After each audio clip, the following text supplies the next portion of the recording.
Aren't we a beast? 1982 Chevrolet Allegro motorhome, complete with a 454 big block, petrol engine, only running LPG. I don't know if it's got a petrol tank in it. It's long. It's very, very long. It's big. Anyway, underneath said vehicle, it has currently got a bit of a Bitzer exhaust system. Under about the middle. I can't even show you too much from here.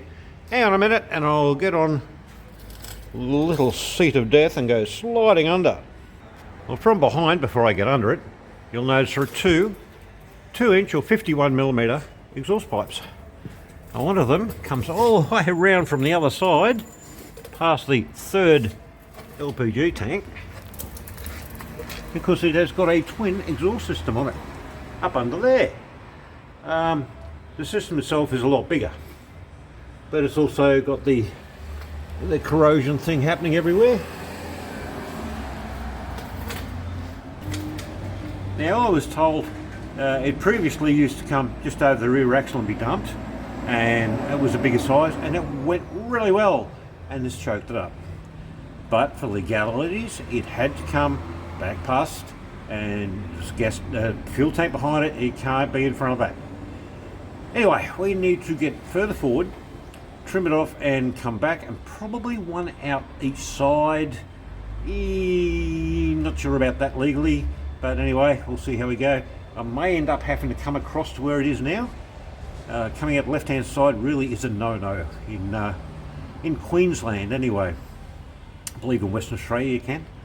But anyway, Tim over in Perth would be able to tell you more about that if you follow his channel. Alright, let's strip it down. There's no way this is going to come out in one piece. It's everywhere and it's super long. I'll basically hack it up, get it out and reinvent the wheel.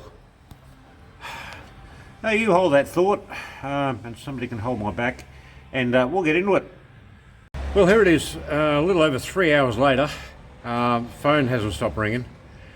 Anything that could get in the way of progress, such as kneecaps, arms, wrists, fingers, did I mention sharp pieces of steel everywhere? Yeah, it slows down. Anyway, having a remarkably large length of tubing cut up into sections, press bent, not mandrel bent, mounted up in position, this is what we look like.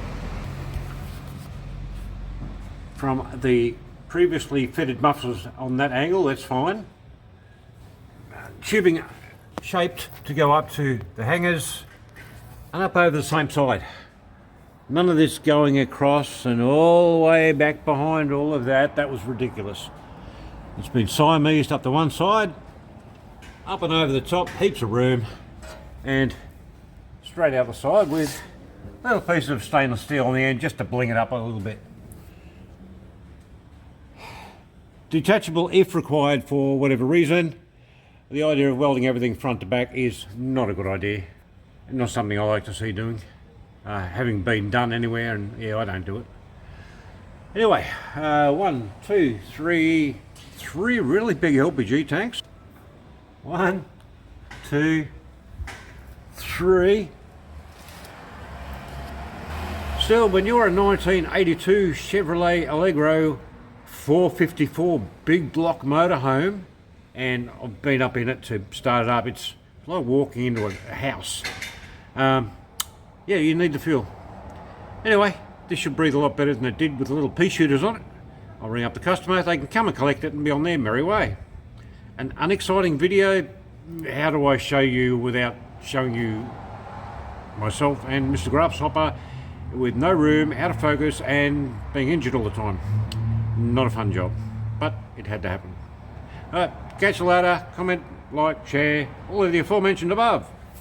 Help me get the word out there, and maybe Facebook will pay me 20 cents an ad, or 20 cents a couple of thousand ads or something. Who knows? And same for YouTube. Alright, see you later. One very, very long weapon.